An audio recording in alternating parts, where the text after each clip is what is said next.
Fitia tsy mila tambiny, fitia tsy manantena valiny. Izany no iarahantsika mandinika anasana anao ampitiavana indray.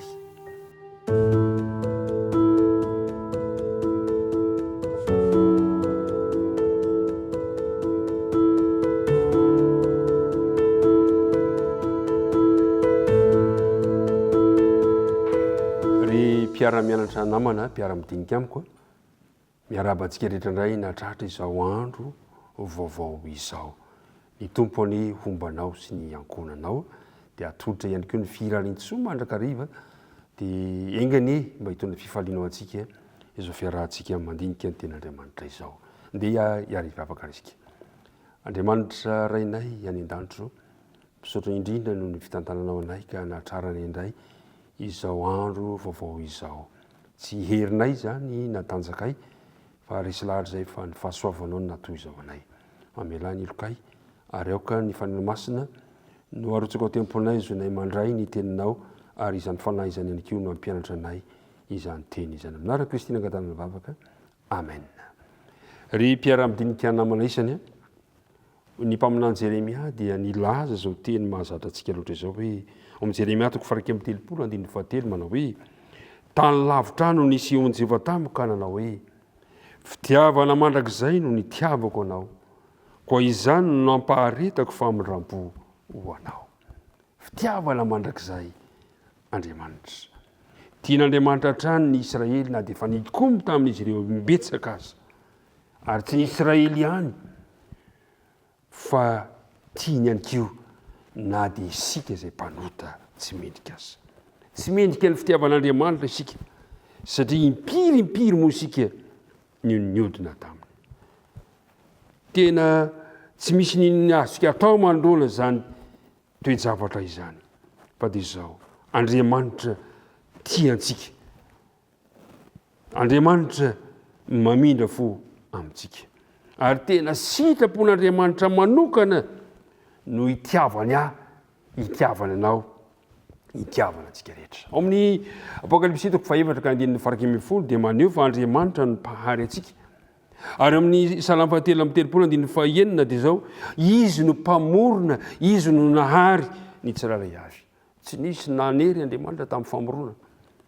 Fa tena nahimpon'Andriamanitra tanteraka namoronana izao tontolo izao.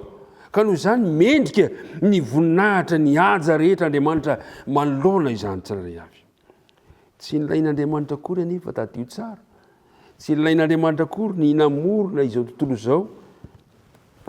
Tsy nilain'Andriamanitra satria izy efa tsara toerana amin'izay misy azy. Kanefa nafaly an'Andriamanitra namorona ny olona, namorona izao rehetra izao satria nataony izany mba ho antsika tsirairay avy. Ny filazantsara ny Lesona 7:20 dia rahantsika mamaky. Filazantsara ny Lesona 7:20 ka ny 4:20 dia zao no voalazan'ilay teny manao hoe ray eo tiako mba ho an'ny amiko amin'izay toerako ireo izay nomenao ahy, mba hahita ny voninahitro nomenao ahy izy, fa efa tia ianao fony tsy mola hary ny fanorenana izao tontolo izao. Izany andinin-tsoratra masina izany dia manambara amintsika ny amin'ny fitiavan'Andriamanitra antsika talohany nisiny izao tontolo izao. Andriamanitra efa tia antsika talohany namoronana izao tontolo izao ka noforonina namorona Andriamanitra mba ho anao izany. Ry mpiara-mianatra namana isany, tsy nila voary akory Andriamanitra mba hanehoana ny fitiavany. Saingy satria fitiavana ny toetrany dia nifidy namorona izao tontolo izao izy mba hitoerantsika, mba hananantsika ny fifandraisana eo aminy.